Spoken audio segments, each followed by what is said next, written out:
Hello, welcome to another video about Quebec, and this is part 6 of our journey that we took several years ago. And today we'll be talking about Perce Rock. Perce, the city where Perce Rock is situated.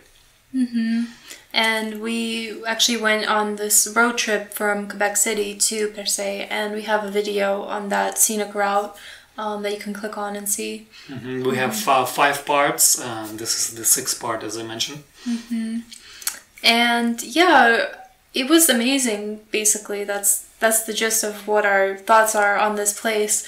Especially since it's not really well known to tourists. It's quite a long drive from Quebec City, so I don't think many people actually go there, and the views are amazing, especially we could mention in the beginning the hotel that we stayed in.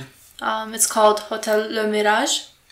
We found it through just website. I don't know if we knew really going there that there'll be views, but we kind of expected that there'll be some because it's situated on a hill.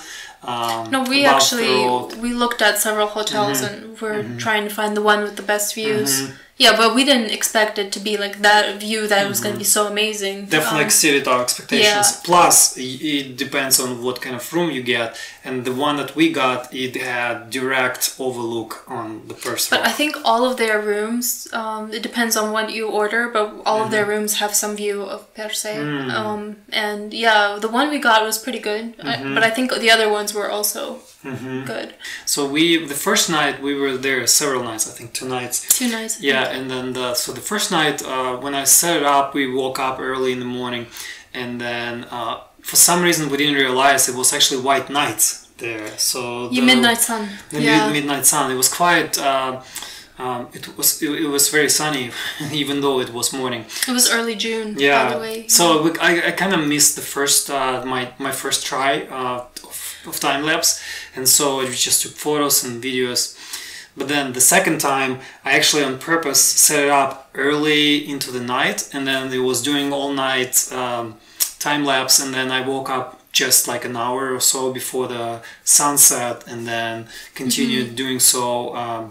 Made sure that the settings and everything is right, and yeah, so there was one of the best sunrises that actually I've seen. Yeah, and when we said midnight sun, it wasn't actually a midnight sun. It was a very short night, because obviously midnight sun, there is no sunset. But here, so I guess it started to get dark around 10, and at 2 in the morning it was sunrise. And it was very, very long sunrise. I guess it lasted 2 hours maybe.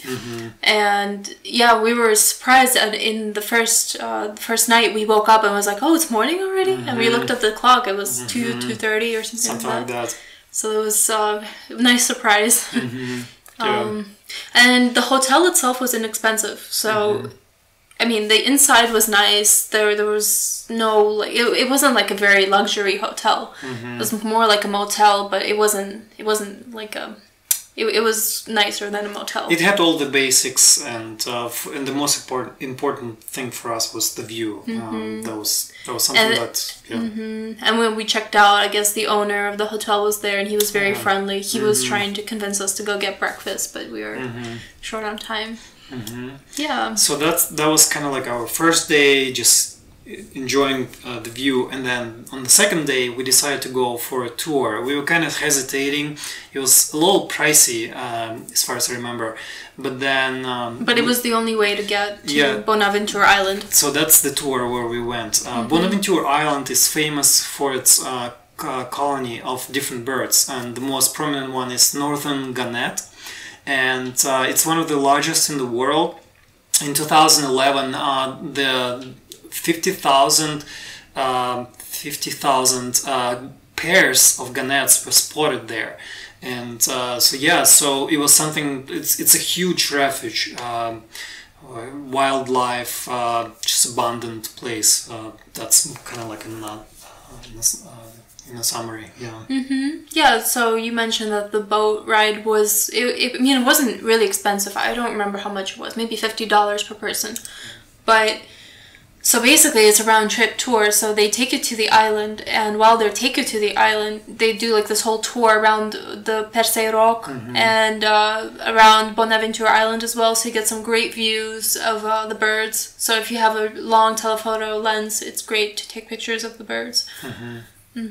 Oh yeah, I remember why I had this recollection of expensive, because initially we just wanted to take a boat that goes directly to Bonaventure Island, but for some reason it either wasn't there or it wasn't going at that day, and so at that time, so we had to take something that's twice as expensive. So yeah, so it was like $50 or $60 that we paid, but I mean, it was totally worth it. Yeah, and everyone speaks French there, not too much English, like practically none whatsoever. Like the people that sell the tickets don't really speak English, so that's another thing to keep in mind. So and there's a little information in English actually about all of this, so you have to browse French websites, the websites in French, I guess, that tell you all of this, and we did some research beforehand on all of this. Google Translate really helps.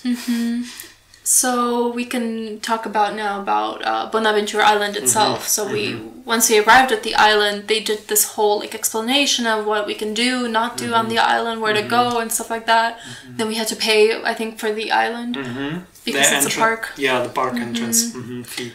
But other than afterwards, the island is extremely beautiful. The nature inside the island. Of course, there are cliffs and the ocean, but inside the island there are trails that go through forests. A lot of those areas reminded us of when we were in Dolly Sods in West Virginia. And we actually read that in Dolly Sods is an area that is very, very unique. It's very similar to a lot of Canadian landscapes. So that was very interesting, and we loved actually the nature there. The pine trees and the trails were very peaceful. Yeah, there are several trails that you can go and explore. There's like colony outlooks, hotspots, and then you have towers as well there where you can climb on top and then watch, have a high angle view on gannets.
they were flying all the time, landing, taking off. They were nesting at the same time. So they were, some of them were quite aggressive. You probably saw that on the video. They were fighting for space, for twigs, for material for nests. So it was quite funny to watch them. Yeah, it was very unique experience for me. It was the first time I've seen that many birds, or even just wildlife in general, very up close, and just a lot of them. Very noisy, by the way. Yeah. They're making their sounds and just like background non-stop noise. And it's nice on the island when you're hiking. There aren't many people, of course, because everyone has to get there by boat ride. But when you're hiking, there aren't a lot of people. At the overlooks, there are a few, and it's just nice to have some solitary time as well as just interacting with people, seeing the same things, and just enjoying everything. And the final thing to mention that about Bonaventure, there were several houses that used to be inhabited by people who live there, but then at some point government decided that it's no longer Eminent domain. Yeah, it's eminent domain, so it's no longer a place for people to live. It's a park, and so they were basically kicked out, emitted. And I guess they were compensated. They were evicted and then compensated, and then so you have these empty houses. Some of them are kind of like destroyed completely. They're just the roof, everything, the walls just destroyed because of the storm. Yeah, but some of them were quite intact, I would say. And so we just wandered around, walked into one of them. It was great to take pictures. Take photos, yeah. So it was great photo op. Very rustic feel to them. And the people, you don't go there, the tourists that were there. Yeah, we were the only ones. And the island is very small. You could walk around it pretty quickly. And so the boats come, I think, every hour or something like that. So you have to... It's good to go early in the morning so that you have enough time to explore. And I think the last boat leaves at like 5 or something like that. So... yeah, it's nice to have the whole day. So I guess that's maybe one downside to the island, is that you have to plan accordingly because the boats leave pretty early in the afternoon. And there's like picnic tables and stuff, and people were eating food, but it was very windy and cold, even on a summer day. So be sure to keep that in mind as well. Maybe another thing I could mention after we saw everything and the next day we were leaving, I would say that compared to the northern part of the Gaspesie coast, the southern part, which leads to New Brunswick, wasn't very scenic, I found. Yeah, I didn't remember anything to note about. So we thought that it was going to be something nice as well, but it really wasn't. And as far as Perce itself, the city, it was a cute, like, touristy, maybe town, lots of souvenir shops. Yeah, small town. We had a nice overlook, aerial overlook on this town, so it was nice to see it, not just the inside. Town. But it's small, yeah. And supposedly, I've looked at pictures online, it's very beautiful in the wintertime. Cold, of course, but beautiful because the bay freezes, the Gulf freezes. And I think when there's low tide, people can walk from the city to the rock, to Perce Rock. Perce Rock, yeah. So. But we didn't try it, or maybe the tide wasn't there. Wasn't, yeah. Yes, but you can. And yeah, I think that's pretty much it. There's a lot of things we could talk about, but those are the main points. Yeah, we really enjoyed Perce, the city, and the Bonaventure. Yeah, we'll definitely go back there. And highly recommend. It's, if you have a car especially and you can do this road trip, it's gonna save you a lot of money and time, or money to get there, because it's just very inexpensive travel destination. Yeah. So hopefully you like this video. Give us a thumbs up and subscribe to see more.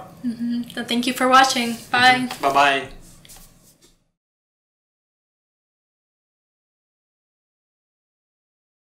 Andre set up his tripod there, and he could make a time lapse without going anywhere. That's the cat. Что делать? Я сейчас... Кусуля!